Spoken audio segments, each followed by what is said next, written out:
श्रापित ग्रंथ भाग 3।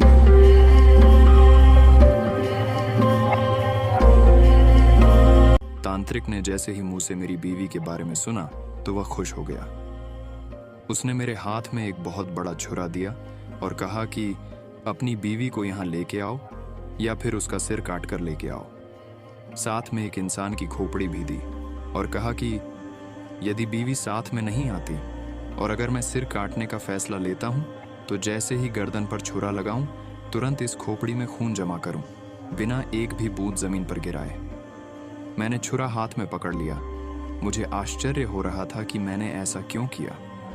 उस तांत्रिक ने मेरा हाथ पकड़कर उस जलती हुई चिता के पास लेकर गया। मैंने देखा वह चिता कम और हवन कुंड ज्यादा लग रहा था। उसके आसपास बहुत सी अजीबोगरीब चीजें रखी हुई थीं। उसमें से कुछ तो भयानक भी थी, जैसे कि इंसान की खोपड़ी, खून से भरे प्याले, अलग अलग मिट्टी के बर्तनों में कई पशुओं के अंग भरकर रखे हुए थे। मुझे समझ नहीं आ रहा था कि ये सब चल क्या रहा है। मैंने तांत्रिक को पूछने का सोचा, लेकिन तांत्रिक ने जैसे मेरी इच्छा भांप ली। उसने उंगली मुंह पर रखते हुए इशारे से चुप रहने के लिए कहा। मैं बहुत देर तक बैठा रहा, जब तक कि उस तांत्रिक ने सारी विधियां पूरी नहीं की। अब मध्य रात्रि हो रही थी, रात शायद अमावस की रही होगी।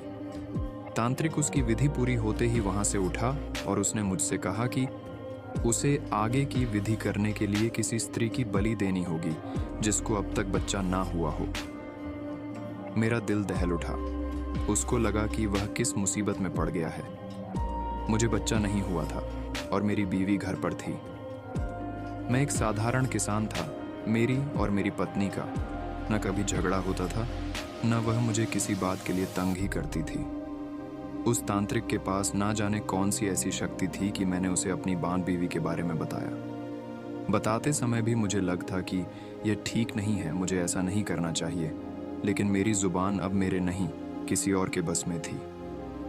तांत्रिक ने जैसे ही मुंह से मेरी बीवी के बारे में सुना तो वह खुश हो गया। उसने मेरे हाथ में एक बहुत बड़ा छुरा दिया और कहा कि अपनी बीवी को यहाँ लेके आओ या फिर उसका सिर काट कर लेके आओ।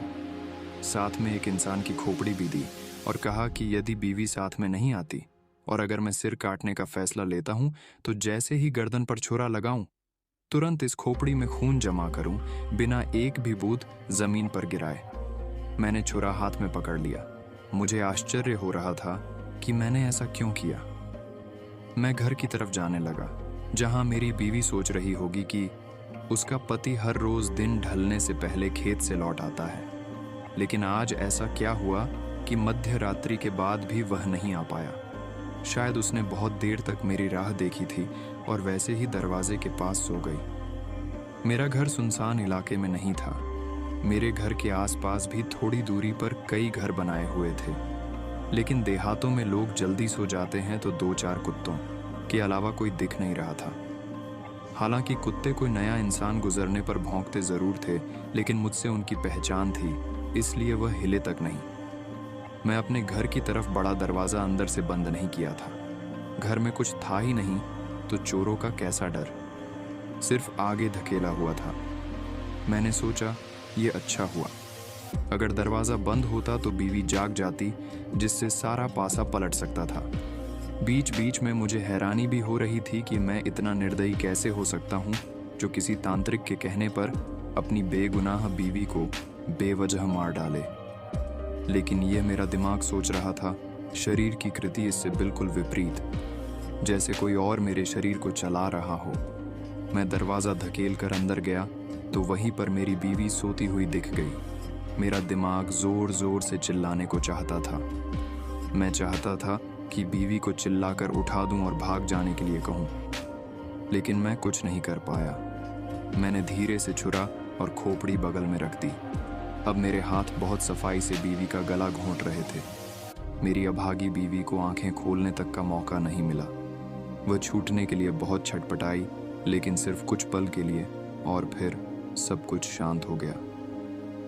बाबू का मन बहुत व्याकुल हो गया, लेकिन शरीर से वह वैसा ही निर्विकार था। मैं अपने घर में थैला ढूंढने लगा जिसमें छुरा और खोपड़ी रख सकूं।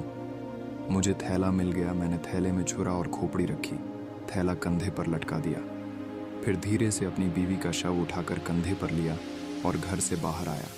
बाहर से कुंडी लगाकर घर बंद किया और श्मशान की ओर बढ़ा, जहां वह तांत्रिक मेरी राह देख रहा था। श्मशान में पहुंचने के बाद मैंने अपनी बीवी का शव उस हवन कुंड के पास लिटा दिया और तांत्रिक को कहा कि मैं उसकी गर्दन काटने का धैर्य नहीं कर पाया। तांत्रिक ने कहा कि वह यह काम खुद कर लेगा। तांत्रिक ने मुझे बैठने का इशारा किया और उसने दूसरी विधि प्रारंभ कर दी। उसने मेरी बीवी के शव की मांग भरी। हवन कुंड की अग्नि जब बहुत ज्यादा प्रज्वलित हो गई तो उसने बड़ी सफाई के साथ मेरी बीवी का सर धड़ से अलग कर दिया। खून की धारा बहने लगी, जो तांत्रिक ने पहले से ही नीचे पकड़े इंसानी खोपड़ी में गिर रही थी। क्योंकि उसे मरे ज्यादा देर नहीं हुई थी, तो खून अभी भी गर्म था। जब खोपड़ी खून से पूरी भर गई तो तांत्रिक ने आधे से ज्यादा खून हवन कुंड में डाल दिया। थोड़ा खून जो बचा हुआ था वह उसे कुछ मंत्र बोलने के बाद घूंट घूंट कर पीने लगा। मैं बिल्कुल सुन्न हो गया। ऐसा अघोरी कृत्य मैंने कभी सपने में भी नहीं देखा था, जैसा मेरी नजरों के सामने घट रहा था। तांत्रिक ने खून पीने के बाद उसी छुरे से मेरी बीवी गले से नाभि तक एक चीरा लगाया और उसमें हाथ डालकर दिल, आंतें, गुर्दा आदि अंग निकाल निकाल कर उस अग्नि में डाल रहा था। साथ ही भयानक आवाज में मंत्रों के उच्चार भी कर रहा था। यह सब अगले 1 घंटे तक चलता रहा, जब मेरी बीवी के कपड़ों के